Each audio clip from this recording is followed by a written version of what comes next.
This is 5 secret ways to beat a narcissist without fighting them. How do you navigate around a narcissist?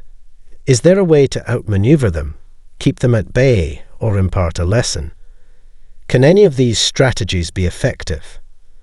Surprisingly, yes, but it doesn't involve engaging in their combative tactics, as they excel in that arena and determine the outcome. Entering their arena only serves to soil yourself in the mud alongside them, resulting in pain and discomfort. So, how can you emerge victorious? Let's delve into this topic in today's episode. Hello, everyone. Thank you for tuning in to my video. Today, we'll explore 5 methods to rid yourself of a narcissist without resorting to direct confrontation. Pretty intriguing, isn't it? If you find this topic fascinating, please consider subscribing before we begin. As always, your support in subscribing to my channel helps raise awareness about narcissistic abuse. 1. Turn into ice cold toward them. I've emphasized this numerous times. Narcissists thrive on your emotions. They rely on you for sustenance, needing your reactions to validate their existence. The moment you engage in their tumultuous battles with equal fervor, you inadvertently concede defeat, betraying your true self. In essence, their behavior often boils down to mere outbursts, devoid of substance. Now, what's your next move? When confronted by a narcissist's provocation, establish boundaries and assert your space firmly. However, refrain from mirroring their aggression through yelling or screaming, as it only plays into their hands. Avoid the futile endeavor of defending yourself, for they are already well aware of your actions, and attempting to justify yourself only fuels their blame-shifting tactics. Engaging in such circular arguments depletes your strength, your most precious asset. Abstain from divulging personal information. Why bother explaining yourself when the other party is intent on distorting your words and memories? They seek to gaslight you into doubting your recollection, rendering explanations futile in the face of their deceitful machinations. Lastly, refrain from taking their blame-shifting personally. They'll hurl every insult and derogatory term imaginable your way. The pivotal act of acknowledging the falsehood of these accusations is paramount. It serves as a shield for narcissists, protecting them from the sting of reality. Essentially, every accusation they level against you is a thinly veiled confession. Seek evidence to refute these claims, recognizing that if they accuse you of harming your children, it's likely a projection of their own actions and areas for personal growth. When faced with their tirades of screaming and yelling, maintain your distance. Interrupt their onslaught with phrases like, "Let me know when you're ready for a constructive conversation about the issue," or "We can address the problem once you've calmed down." Repeat these statements until they grasp the futility of their outbursts. Your insight into their manipulative tactics denies them the power they seek. Additionally, assert boundaries with responses like, "I don't engage at this volume," signaling your disengagement from their theatrics. Keep your replies succinct, offering brief retorts such as, "That's not accurate," or "We have differing perspectives," without escalating the conflict. Let their tantrums unfold without reaction, observing their futile attempts to provoke a response. 2. Make up your mind. Let me emphasize the importance of avoiding defensiveness, because everything you do can be turned against you. When I encourage you to stay decisive, I mean keeping your prefrontal cortex, the region of your brain responsible for decision-making, engaged. How can you achieve this? By staying attuned to your body's signals.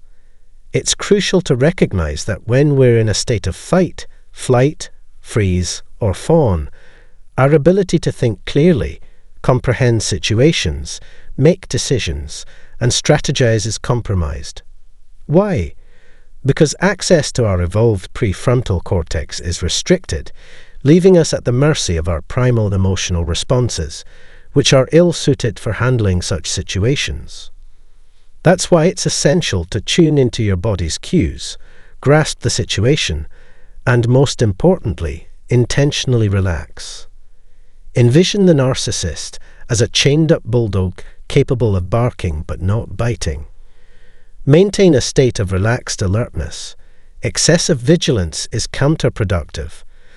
Relax your body, visualizing yourself as a limp noodle, while keeping your neck loose to remain composed and collected. This practice is immensely beneficial and has proven invaluable to me. Approach it like a game of chess, anticipating your opponent's moves before making your own. Remind yourself that you're dealing with a tantrum-throwing toddler as you settle into a grounded posture. You're not obligated to react.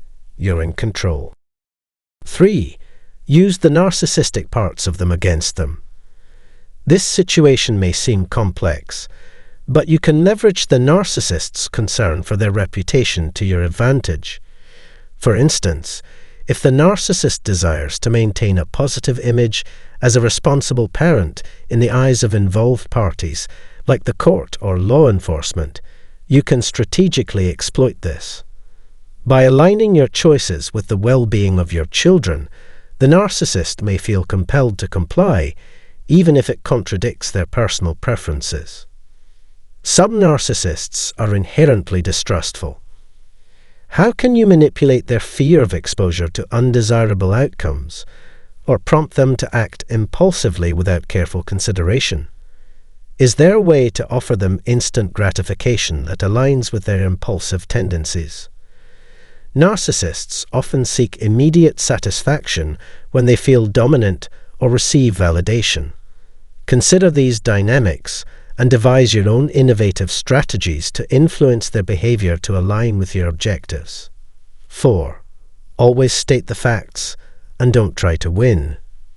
If your sole focus is on winning, you might find yourself at a disadvantage because narcissists are adept at strategic maneuvers. They possess a keen understanding of which buttons to push to thwart your efforts and escalate challenges. Rather than fixating on victory, prioritize addressing present issues as they arise. While achieving a favorable outcome may be your ultimate goal, remain vigilant and discerning throughout the process. When I mention stating facts, I emphasize the importance of gathering evidence to substantiate each of their actions. Presenting a case in court labeling them as a narcissist may be met with skepticism, potentially undermining your credibility. Instead, adopt a strategic approach by highlighting their negative behaviors. For instance, a narcissist may exhibit traits such as arrogance, aggression, rigidity, and exploitation.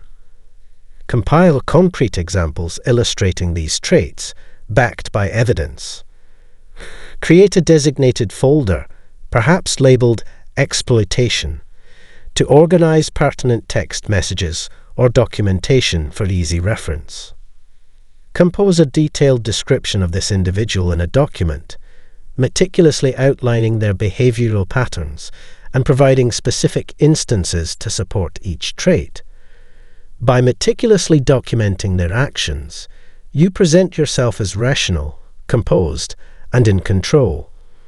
While the narcissist may resort to verbal tactics without substantiating their claims, your thorough preparation equips you with tangible evidence to support your assertions. With diligent application of these strategies, you can effectively navigate and address challenges posed by the narcissist. 5. Know when to stop interacting. Narcissists thrive on various forms of attention, be it positive or negative. It's crucial to recognize when to halt the supply they feed on, regardless of its nature. Assess the situation and determine whether it's time to terminate the relationship, sever ties, or simply disengage.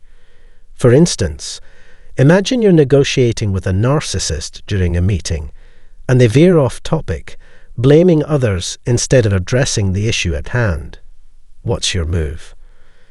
You might respond with something like, "It seems like this isn't the best time for you to engage in this discussion." Let them know you're willing to revisit the conversation when they're in a more receptive state. Set your boundaries firmly, withdraw, and take a step back. Don't allow them to drain you further. While they may crave your presence, they simultaneously revel in your suffering. Retract, reclaim your power, and assertively know when to put your foot down and say no. Sometimes, distancing yourself from the situation sends a powerful message that you won't tolerate their mistreatment or manipulation. They'll only receive your attention when they comply with your expectations or exhibit improved behavior. It's a form of conditioning, subtly guiding them towards more desirable conduct.